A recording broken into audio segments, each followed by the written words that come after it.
Welcome back to TV5 News at 9. It is time now for our favorite segment, Education Matters. We are here with Dr. Craig Douglas. Thank you for calling in this morning, Dr. Douglas. Good morning. Good morning. We look forward to you calling in with all the timely information. There's so much going on. The school year's changing, the fall's coming up, and kids want to know what's going to happen. So today, we expect to learn more on what the new school year will look like, Dr. Douglas. The Return to Learn plan is going to be unveiled. So what are some of the guidelines that you're expecting to see or what you would like to hear? You're right. Pretty exciting times. Very important for students, parents, all family members. As you know, the governor announced last week that guidelines will be released. This advisory council that she appointed has been studying what should be recommended and what should be required. The council is a cross-section of Michigan educators, parents, students, and administrators, and it does include local school principal, high school principal from Frankenmuth, Joe Lynn Clark. But today, the Michigan legislature is going to announce their guidelines that they feel should be followed the next school year. It's going to be interesting to see how the comparisons roll out. Their own Return to Learn rules will be at a news conference this morning. I'm sure you'll be covering the substance. There are three things that I am going to suggest that I'm going to look for and may help guide parents and students. First is the question of face-to-face versus online or hybrid instructions. I'm interested to see what the guidelines are in terms of how much face-to-face instruction will be required, how it will be delivered, and what social distancing and other constraints will be in place.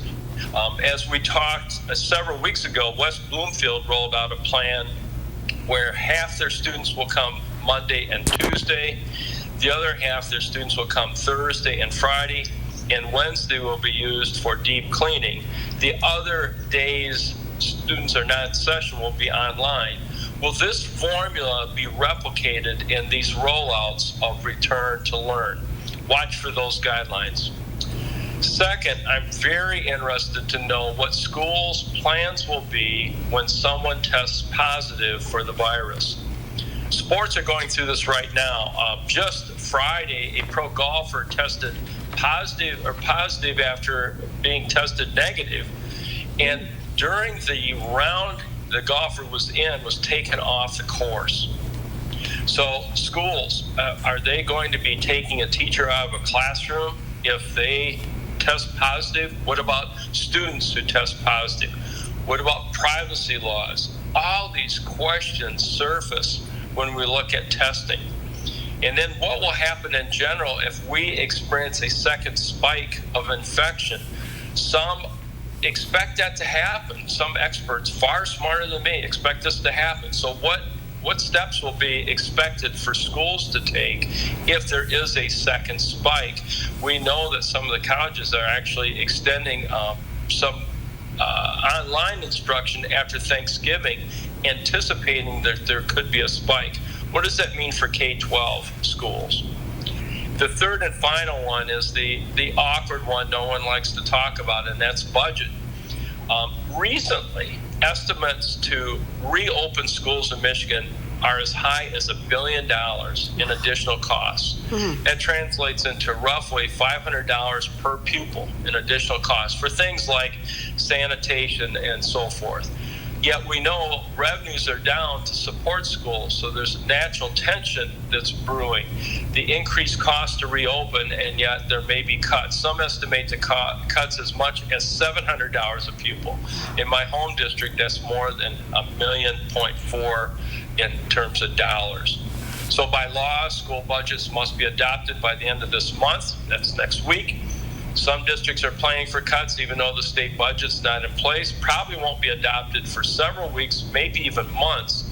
They have it as late as October 1st. So you've got different deadlines, different tensions mounting. Keep in mind that what's being recommended today and by the Governor's Advisory Council will be separated by how schools are expected to afford it. These are things I'm looking at, Colette. Yes. It's exciting. It's nerve-wracking, and I know people want more answers than probably what we're going to hear, quite candidly. I know what we want, Dr. Douglas. One last question for you is how can we prepare our students, our children, for this as they're changing, everything's going to change for them and with learning in the fall? I think two things. One, be as informed as possible. Be informed. That's why I really tried to tweak this presentation today to reflect what the legislatures may say today, later today. So be informed. And second, expect to be flexible. I think whatever plans are put in place, Colette, will have some flexibility in case of the spike, in case of unforeseen circumstances. That sounds great. Thank you, Dr. Douglas, for calling in. We appreciate it, and we will stay with you as we go through this together. Thank you. Okay. Take care and stay well. You as well, Dr. Douglas. For more information about today's topic, please check out the TV5 Hot Links page.